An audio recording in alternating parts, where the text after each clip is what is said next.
Once upon a time, there was a young prince who ventured into the woods in search of game. Somehow, during the course of the day, he became lost, for he found himself in a part of the forest where he had never been before. He was tired and hungry, and it was growing very late. Just then, he saw a light, and there, a short distance away, stood a great castle. Rushing up the path, he knocked on the huge door. If you're selling weird story magazines, we don't want any. Go away. Wait. I am a handsome prince who has lost his way. Could you spare a 32-course feast in a master bedroom for the night? A prince? Well, in that case, come in. You're just in time for dinner. Taking the lad by the hand, the king led him inside. When they entered the main dining room, the prince was shocked at what he saw. There were 7 chickens sitting around the table. And they, along with the king, proceeded to peck away at the dishes of corn that sat before them. Eat, boy, eat. What's the matter? You haven't pecked a thing on your plate. I'm suddenly not hungry. Oh, that's too bad. Now, what's that, Florence? This is very funny. What happened? Florence just told a joke.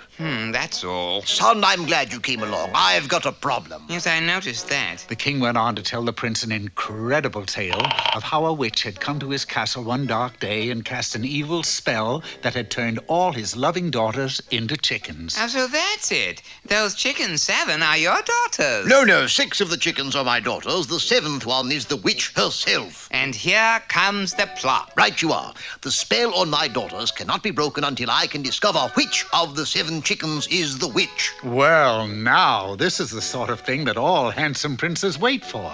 The next morning, he got up with the chickens and set about his task. It's no use, my boy. Chickens have a nasty habit of looking just alike. Well, that's true, but they don't think alike.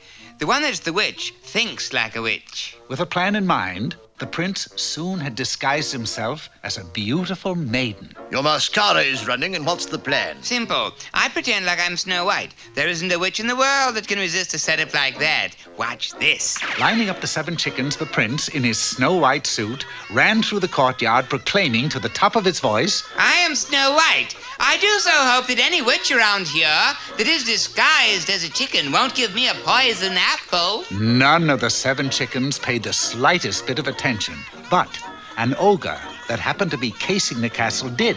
He saw that this was a chance to cop what he thought was a fair maiden, which he wasted no time in doing.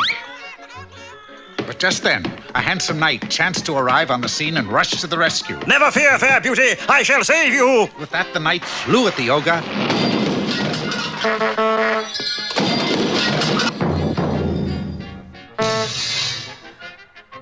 The prince was saved and his troubles were over. Almost. Ah, fair maiden, you are truly lovely. I know, but knock it off, knight. I'm not a maiden. Your eyes, your lips, your... Okay, you asked for it. Aha, the lady has fire. Wait, dear one, wait, come back. The prince was not used to running with the dress on, but he did manage to make it back to the castle well ahead of the pursuing knight. What happened? Never mind. Help me out of this fair maiden disguise before anything else happens. But before they could do this, the 7 chickens came clucking into the courtyard and gathered round the prince to see what the commotion was.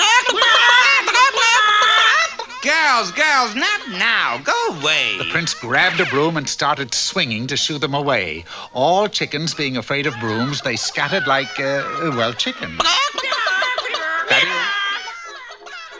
That is all but one. That chicken snatched the broom from the prince, hopped on, and flew it around and around.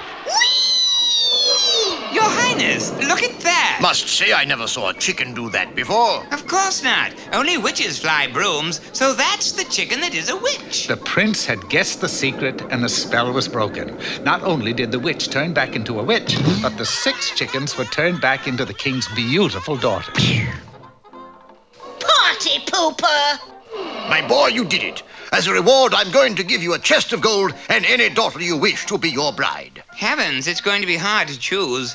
They're all so beautiful. Unfortunately, however, before he could make up his mind, the knight, who still thought the prince was a fair maiden, galloped in and swept him off his feet. Now, lovely one, you and I, we fly away together, up and away! No. Well, now, needless to say, the poor prince did not get the chest of gold, and he was never to get one of the beautiful daughters to be his bride. Of course, his mother had told him that there would be days like that, but she had forgotten to warn him about the nights.